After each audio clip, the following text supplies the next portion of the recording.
Halo Sobat Brandly, kali ini kita akan belajar mengenai pengawet makanan. Jadi, soalnya adalah pengawet digunakan dalam pembuatan bahan makanan karena titik-titik. Pilihannya adalah A, mempermudah dalam pengemasan untuk pendistribusian, yang B, mencegah reaksi kimia tertentu pada bahan makanan, yang C, membantu proses penumbuhan berbagai mikroorganisme pada bahan makanan, dan yang D adalah mencegah makanan dikonsumsi dalam jangka waktu tertentu. Nah, sebelumnya kita ketahui bahwa di sini pengawet makanan itu bertujuan untuk mencegah pembusukan, pada makanan. Nah, pembusukan ini adalah munculnya bakteri-bakteri dan mikroorganisme dalam makanan, misalnya jamur dan lain sebagainya. Mikroorganisme. Selain itu, pembusukan itu bisa juga disebabkan oleh faktor-faktor kimia. Misalnya, contohnya adalah reaksi bahan makanan tersebut dengan udara atau oksigen serta uap air yang terkandung di dalam udara.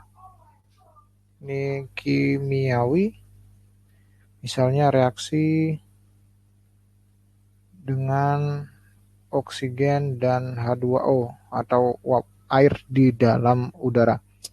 Kemudian pengawet makanan itu di dua jenis. Yang pertama ada pengawet alami dan pengawet buatan.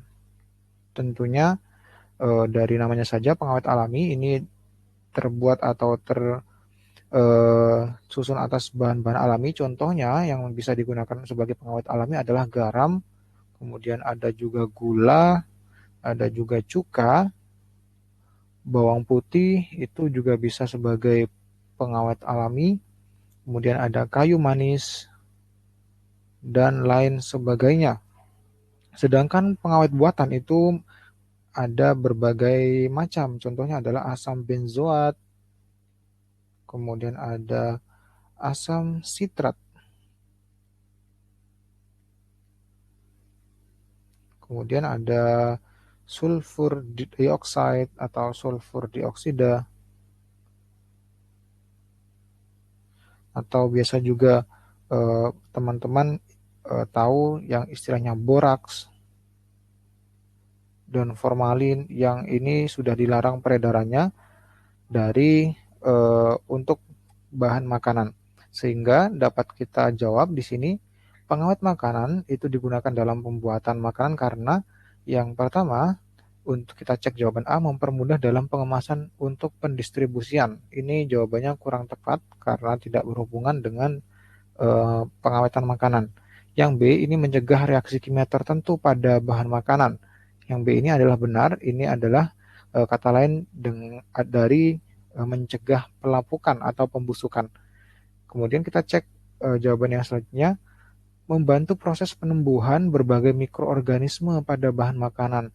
Ini sangat berkebalikan karena apabila mikroorganisme cepat tumbuh, maka makanan tersebut cepat juga untuk busuk. Dan yang terakhir, mencegah makanan dikonsumsi dalam jangka waktu tertentu. Ini juga kurang tepat. Sehingga jawaban yang benar adalah B, yakni mencegah reaksi kimia tertentu pada bahan makanan.